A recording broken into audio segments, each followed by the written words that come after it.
Month marks 82 years since Social Security was first introduced to Americans by President Franklin D. Roosevelt. The program has played a crucial role in providing a financial safety net for many Americans. Its future is now uncertain. It leaves a lot of people worried about their income in retirement.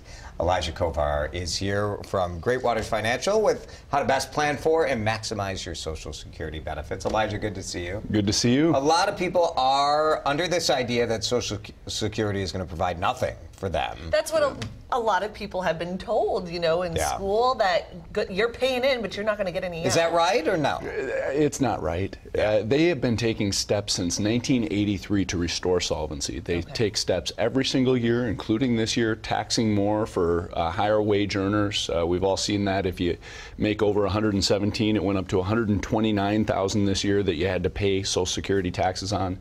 They're continuously taking steps between delaying retirement age and taxing more of the benefits.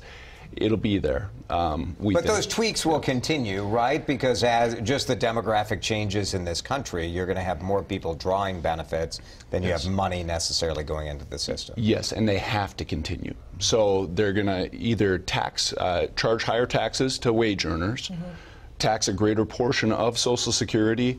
The least popular option would be to cut benefits, especially on the current generation who's retiring. Baby boomers, they're the largest voting population. That would be political suicide. Correct. So we think they're going to be there. Is it possible that they could change the age, too, of when you could start drawing? Sure, they already did. In 1983, current retirees between 66 and 67 is full retirement age. I don't expect to have full retirement age till probably 70.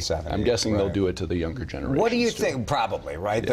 What do you think people should know most about preparing for drawing that Social Security benefit? First of all, consider delaying. The difference between drawing at 62, your earliest age, and 70 is a 67% difference in your payment. Wow. That means the cost of living increases are 67% larger for the rest of your life, and we all understand the power of, or hope to understand the power of compound interest. Maybe draw from a different fund if you need to, like a 401k instead? Sure. Consider at retirement, you don't have to turn on your Social Security. Maybe we draw down a 401k or an IRA temporarily so that we can have a much larger Social Security payment.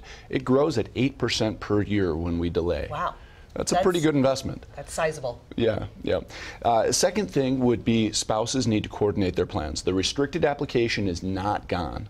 For certain people, they can draw off of their spouse's benefit while allowing theirs to grow at 8% per year, then switch to theirs at age 70. And quickly, lastly?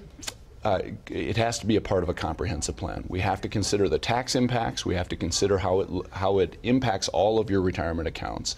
I'm teaching a class on this next week in Bloomington.